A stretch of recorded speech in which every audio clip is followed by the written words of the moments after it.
All right, Dr. Rhonda Patrick. Everyone changes their mind, changes their perspective on things. What are a few things in the world of fitness, nutrition, whatever, that you've changed your mind on in maybe the last 5 to 7 years? There's been, I would say a few things that I've changed my mind on, like as new data has come out, that's what any scientist does. You sort of reassess the data and, with new data become new conclusions, right? But there's also some things I would say the spectrum of where I fall on has changed somewhat.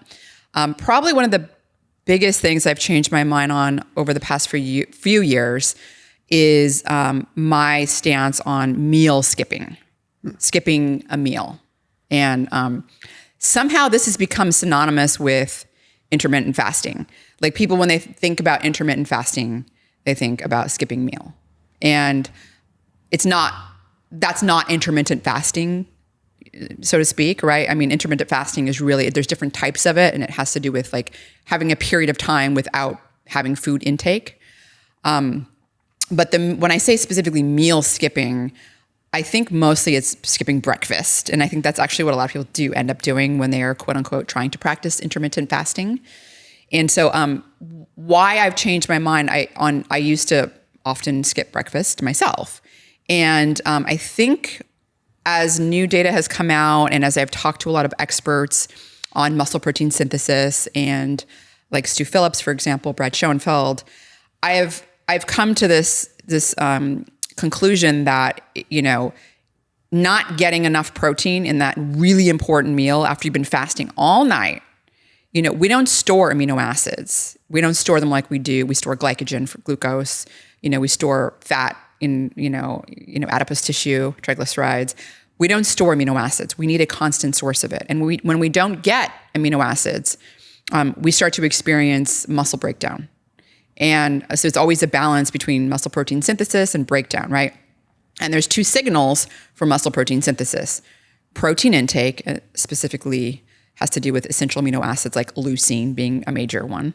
That signal muscle protein synthesis. And then the other signal is mechanical stress, right? So just resistance training, essentially, right? The forces like mechanically like stressing your muscles, right? So that first meal, breakfast, is so important because you're essentially at the point where you need protein. And so you get into this sort of catabolic, state if you're not getting protein at that point. Now, somewhat, if you're doing resistance training, that can sort of help offset that a bit because you are getting that other signal, right, to help, get the muscle protein synthesis going. But I think that then again, also just if you're skipping a meal, that's an entire meal, you're not going to have protein. So are you going to make up for that protein in your other couple of meals that you're going to have?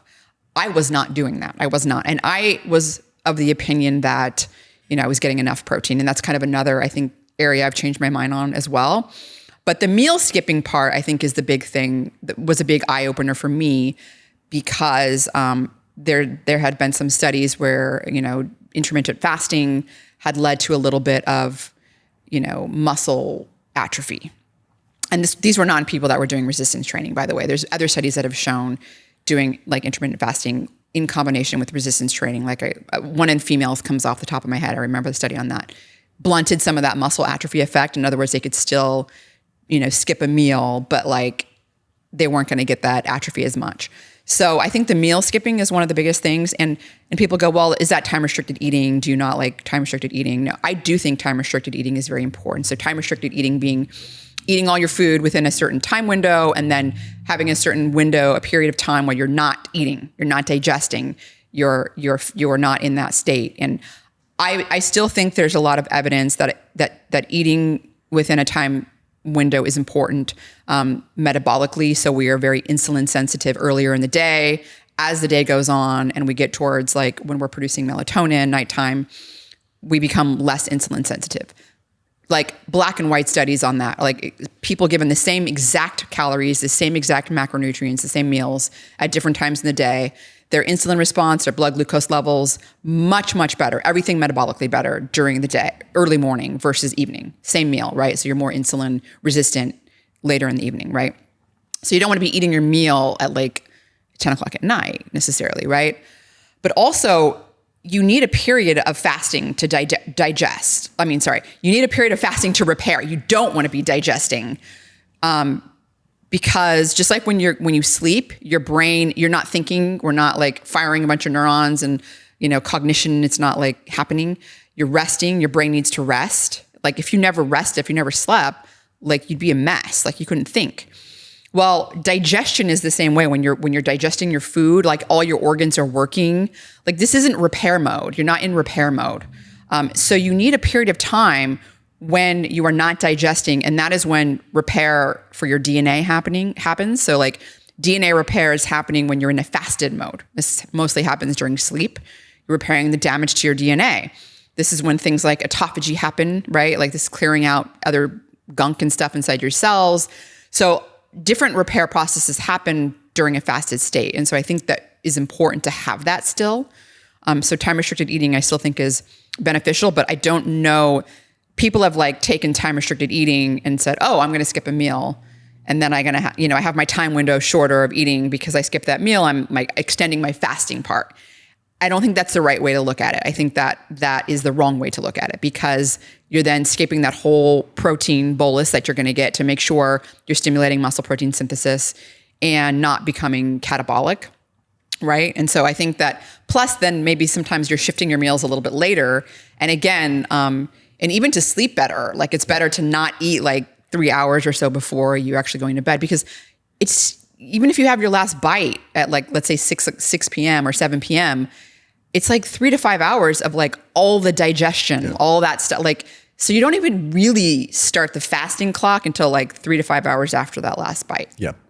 So I think that's one of the biggest areas where it's like, I don't skip breakfast. That's a big one. I think I've caught a lot of heat for that too. Cause like for so many years, I lost a lot of weight with intermittent fasting, but as like time has gone on, especially being lean, I'm like, well, if I fast a lot, then like there's nothing to really pull from. So I'm probably right. So for me, it's become, okay, maybe 2 days a week of ETRF. And it's nothing extreme. It's like where like, if I'm going to fast, maybe I'll skip dinner instead of skipping breakfast. And like, I've actually found that breakfast is probably one of the more important meals of the day because it's what you are literally breaking your fast with. And it's your time to, breakfast like a king, lunch like a prince, dinner like a pauper has always kind of been my philosophy anyway. And it's like fasting being a little bit more of the anomaly and rather than the rule, being something that's like occasionally be like, yeah, it's a good day to do a 17-hour fast, perfect. But it's not gonna be something to do every day. And you said something important too. Like, I do think, a lot of people that do, when you're skipping meals, it's not just intermittent fasting, it's also you're reducing your calorie intake. Yeah. Like that's one less entire caloric, meal, like that's gone, right? And people that are overweight, people that are obese, they can really benefit a lot from caloric restriction. You can lose a lot of weight, especially the more fat mass you have, the less you're going to be losing muscle from that because you do, like you said, you have so much to pull from. And, so I think that it's certainly like it's easier for people to implement. Like when they think of counting their calories, it's just too much work. Yeah. But when they're like, oh, I'll just not eat, they're essentially they're performing caloric restriction like through another way, right? Like it's just another way of getting fewer calories, but and it is effective way to lose weight. But like you said, when you start to get like a little bit leaner, like let's say you're like that mom that wants to lose that extra 10 to 20 pounds or something, like, there was, and this was brought to my mind from Brad Schoenfeld. He pointed the study out to me that up to 30% of the weight loss can come from muscle if you're not doing resistance training. Because people are just not getting their protein. They're skipping meals. They're not getting that other extra two important signals. They're not getting one of them. And then on top of that, if they're not doing resistance training, they're not getting any of them. So their protein intake's not enough and they're not stressing their muscles to get, to prevent the muscles from, your body's essentially like, I need amino acids. I'm going to pull from muscle. Your muscle is a reserve. I said you don't store amino acids. I guess technically, like, your muscle is a reserve of amino acids, but you don't want to pull from your muscle. No. So it's not really like it's a reserve. Last resort. It's like a survival mechanism. Yeah. So, I think that you brought some really important points there with respect to like, it is a very effective weight loss strategy when done right. Certainly people that are obese and overweight have a lot more that they can work with than people that are not quite, people that are just interested in, longevity. I want to like do time restricted eating. Well, like you don't want to be skipping breakfast every day. Like if you're already like normal weight, like there's no reason to do that. Like you said, early time restricted eating, ETRE or ETRF, time restricted feeding, is another way to do that, where you're just essentially, you're eating the same number of meals, but you're doing it in a smaller window instead of just all day, right? Like spreading them out and like not having a period of fasting where you're like repair mode. Like you want to be in repair mode. Like that's important. Yeah. Like I sort of have a standard of like my general rule is 12-12. Like, I mean, that's kind of just what I naturally fall into. It's like, I kind of just don't eat from like 7 to 7. Like that's like pretty easy for me to do almost daily. And I don't really think about it. I get up in the morning. I usually train fasted just because I feel better that way. And then it just so happens that my post-workout meal is also my breakfast and everything's hunky-dory. But okay, so that's one. What's another thing you've changed your mind on? I have just launched my signature truffles with Thrive Market. So these are low sugar. In fact, they're actually keto friendly. They're sweetened with allulose, utilizing ethically sourced cacao, and also using hazelnut butter to give it a really well-rounded taste. So 2 different flavors. There is a hazelnut pecan crunch, which literally has a crunch to it. It's like velvety smooth, but then when you bite into it, you get the crunch in there as well. And a hazelnut mocha flavor for those that like that little coffee bite to it as well. So these things are completely low carb. There's only a tiny bit of sugar in them to begin with. The primary sweetener is allulose, and everything else is ethically sourced. So I partnered up with Thrive because we've worked on products together, but it was finally time for us to actually create a product that has the Thomas DeLauer signature on it. So that link down below saves you 30% off your whole grocery order through Thrive Market, but you're more than welcome to apply that 30% off to these truffles as well, which are priced at $10.99, so they're not too bad to begin with, but then when you apply that 30%, it's even better. Plus, you get a free $60 gift whenever you sign up with Thrive Market as well. So that link is down below in the top line of the description underneath this video. Well, I think sort of piggybacking on that would be, it's not necessarily changed my mind, but it's just because it's related. We'll talk about this. It's a little bit my where I am on the spectrum, which is protein intake. So the RDA for protein intake is about 1.8 grams per kilogram body weight, right? And I always thought that was enough. I thought that was enough because you don't, like I think people are meeting that. You don't want too much protein because then you can start to get into the IGF-1 arm, where if you're not physically active, you're activating growth pathways that could allow damaged cells to become cancerous, form tumors, things like that, right? But until I talked to Stu Phillips, had him on my podcast, he and others have shown that the tools that were used to come up with that RDA are way out of date. Like everything, it takes so long to get things updated. Like you make a rule and then new data comes in and then that rule just lingers for 10 years, or you're like, why are we still doing this thing that we know isn't right, doesn't make sense anymore. Well, there's new tools where essentially the protein losses were basically, at the time, I think they were underestimated. Have I got that correctly? So in other words, they were underestimated, whereas actually you're actually losing more amino acids. And so you actually need more protein to replenish those losses of just normal steady state living. And then you add on top of that working out, where you're actually stressing your muscles, then you need even more. And so some of their research indicates that 0.8, not 1.8. I totally got that wrong. 0.8 grams per kilogram body weight is the RDA, not 1.8. Please make sure that's noted. So 0.8 grams per kilogram body weight is the RDA. It's more like 1.6 grams per kilogram body weight is what's just needed to not lose muscle mass. Wow. Which is a lot higher than the RDA. And then when you talk about training and stuff, you can go maybe even a little bit above that, up to 2 grams per kilogram body weight. If you're some elite level bodybuilder, I mean, maybe more, but I don't, then you're just you're getting to little bits, right? Of, getting a little bit of more benefit out of it. So I think that's another thing. I've really changed my mind. I've really been a lot more cognizant on my protein intake, and instead of having a smoothie for a midday snack alone, I'll have some salmon or some sardines or some source of protein.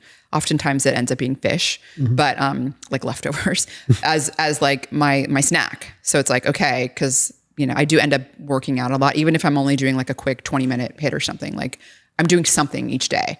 And so it's like getting that protein has become a lot more important. And I think it is really important because muscle mass it's hugely important as we age. For frailty, it becomes a big risk for like falling, breaking something. And also just like once you get to that point, it's kind of like, I forgot who, I think it was Brad Schoenfeld who came up with this analogy, and I love it. So he gets credit for it.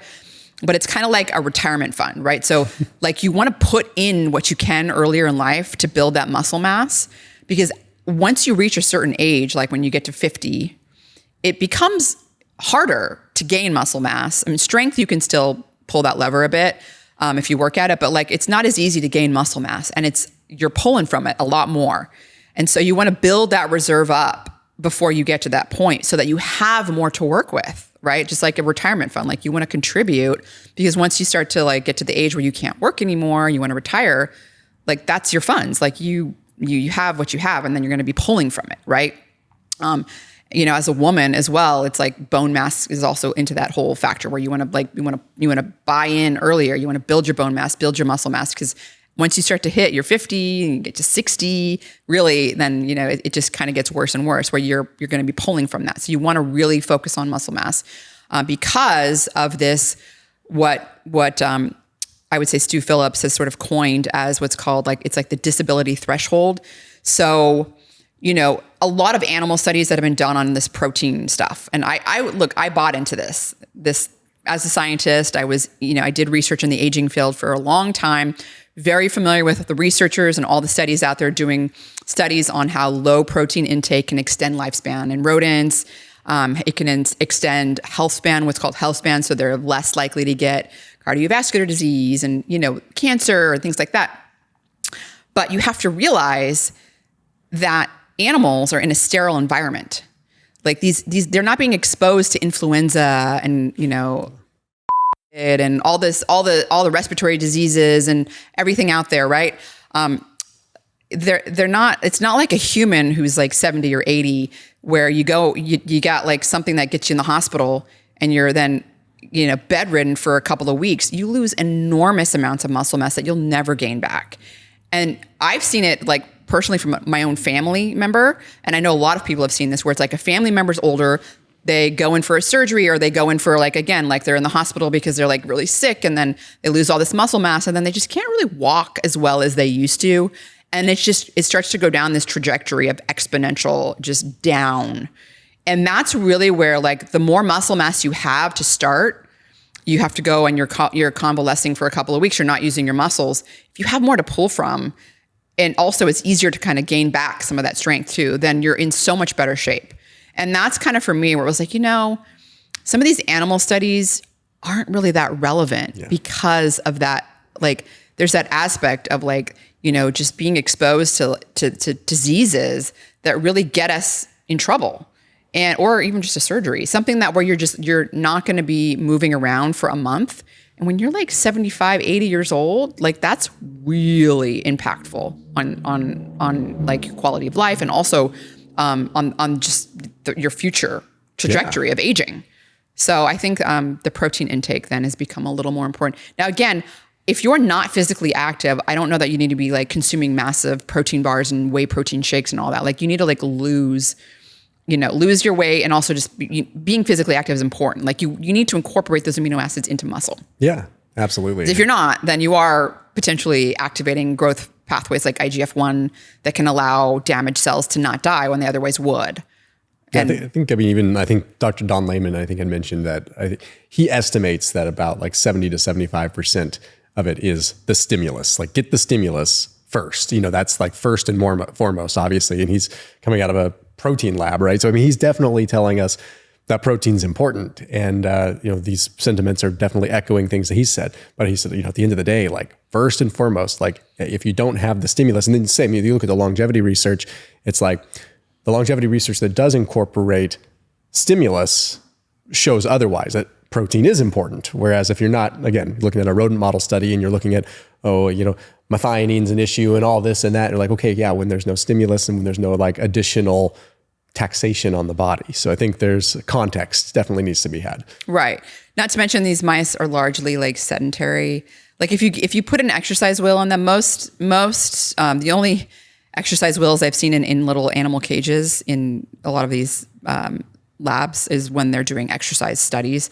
They don't usually have exercise wheels. It's really unfortunate, to be honest, because if you do put an exercise wheel, the mice, they'll just naturally want to run and run, like they feel better. Yeah. So these mice are sedentary. They're largely sedentary, and you're just like, of course, if you take away all that protein, it's just not the same. Yeah. It's just not the same. So you get a human who's physically active.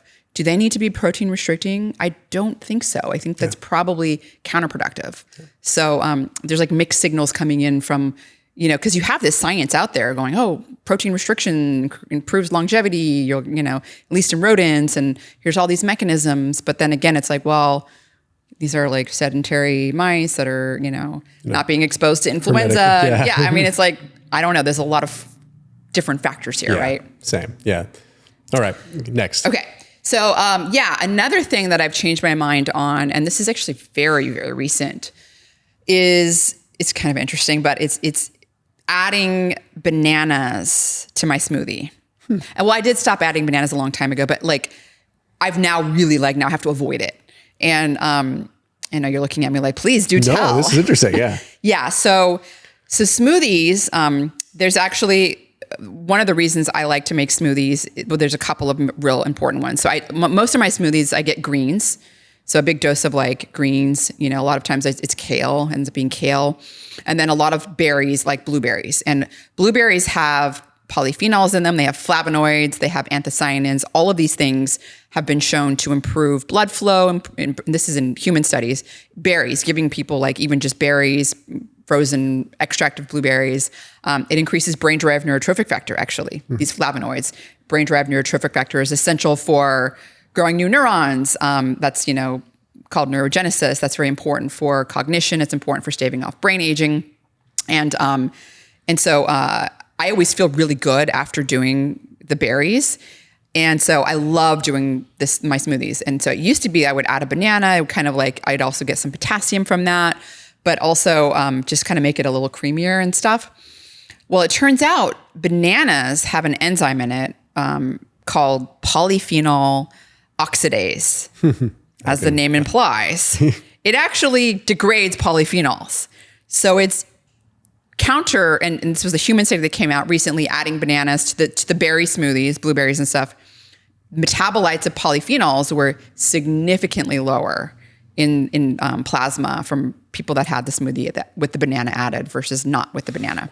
I know. It was kind of like, oh my goodness. So this is like the one thing I'm trying to get the polyphenols. Like that's the whole goal of why I'm partly the goal of why I'm drinking the smoothie is for those polyphenols, like a high concentration of blueberries.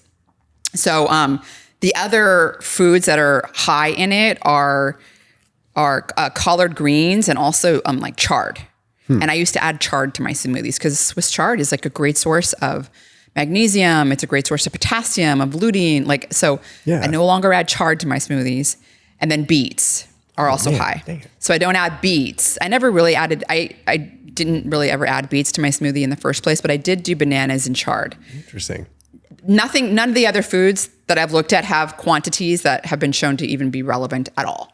So we're talking like these foods are like exceedingly high. And so, like I said, again, the anthocyanins, the polyphenols, the flavonoids. The flavonoid is a type of polyphenol that are in, for example, berries, blueberries, strawberries. They are beneficial. They've been shown to be beneficial in a variety of, human studies, randomized controlled trials, beneficial for cognition, for improving cardiovascular health, for improving blood flow to the brain in both young and older individuals, for increasing brain-derived neurotrophic factor, which of course exercise can do, omega-3 can do other things. But like this is something that you want from the berries. Yeah. And if you go to any smoothie place, literally every smoothie place, if you want to get a smoothie, there's like a banana in it. Yeah. And I think that needs to change. Like that needs to be, the banana needs to be taken out. And if you want a creamy sort of consistency to your smoothie, the avocado is the way to go because the avocado gives it to you. Its PPO levels, that's the polyphenol oxidase, like negligible. Yeah. And it also has high in potassium. So then you're getting like what you wanted from the banana, and then it has less sugar. Yeah. So, I mean, it's just win-win. And it's got a little bit of fat. So it makes some of the carotenoids in the smoothie, like lutein and zeaxanthin, it increases their bioavailability up to 4-fold. And these are things that are actually not just good for eye health, but they've been found to accumulate in the brain. And they're associated with improved cognition. So there've been like studies where supplementation with it improves cognition. So that's cause and effect, right? But also there's been observational data, people that have higher circulating levels of these what are called carotenoids. They're lutein and zeaxanthin. They're really high in leafy greens. Also, so adding the avocado, they're fat soluble. So adding the avocado increases their bioavailability. Well, people that have higher circulating levels of them have higher crystallized intelligence, so when they're older. So again, and coming back to cognition as well. So it's really, I think adding the avocado is a really good substitute for a banana. It might be a little bit more expensive. Maybe that's why smoothie places don't do it. But I do think that it's something important to keep in mind because a lot of people that are getting smoothies, now you still look, you go get a green smoothie, it has a little bit of banana, you're still going to be getting magnesium, you're going to be getting some lutein, zeaxanthin, you're going to be getting calcium, you're going to be getting important micronutrients. But if you have berries in there, the polyphenols, or if you're mixing a cacao smoothie with a banana, people do that. Like the cocoa has a high amount of flavonoids as well, which again, improve blood flow to the brain. They increase brain-derived neurotrophic factor. That again should be do not add the banana to that because it degrades those polyphenols. And then it's I know it's like not having any. So, that's another thing that I've really changed my mind on. I've mentioned BDNF a lot. So I did just come out with a free BDNF guide. People can learn a variety of protocols that can increase BDNF, including what I just mentioned, some of the berry drinks and the cocoa doses and stuff, as well as exercise protocols, intensities and stuff. So I have a free guide. You can find that at bdnfprotocols.com for anyone interested in learning more about protocols for BDNF and increasing it as well. Sweet. Yeah, I'll link that down below as well. So do you happen to know if does with chard, for instance, does heating it possibly break down this enzyme? Because I don't know a lot of people that would eat Swiss chard raw. Maybe put it in a smoothie, which would be practical for this conversation. But if I ever had it, it was usually sauteed or something with a little bit of olive oil or something. I think it does. It is a heat sensitive enzyme, as far as I remember. I don't know to what degree, but no one's cooking their banana. The banana is the major smoothie source. No one's cooking the banana.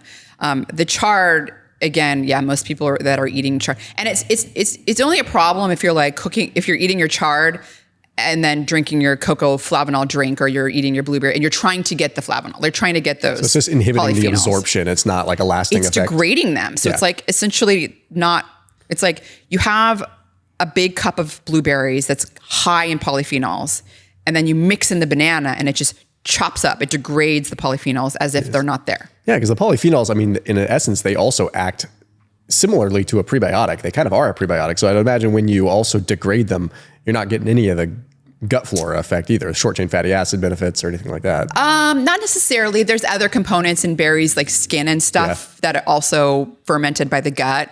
But a large part of the health benefits of berries are from polyphenols, for sure. So it's definitely for me, it was and it really, it's just one study that this is a very 5 months ago. So it was so recent, that it's there needs to be follow-up studies, but it was pretty compelling. And it was humans too? Yeah. Yeah, that's awesome. Yeah. It's just I don't know that it's awesome, but it's awesome it's good to know. Because usually when you have these kind of almost esoteric seeming things this enzyme, people might sensationalize online, but this is actually out of a human study that's legit. It's not saying don't eat apples because pectin's going to make your hair fall, or something. Right. It's it's not connecting the dots. But I will say they didn't so there have been studies looking at, giving humans either a big, fresh berry, mix or freeze-dried blueberries, where the polyphenol content's very high and it improves X, Y, or Z. So for example, X being cognition, right?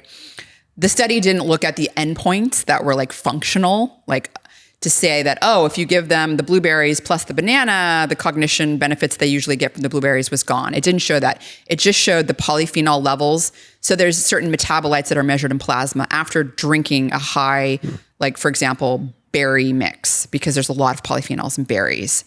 And that you can measure that in your plasma. Those metabolites were dramatically reduced. Dang.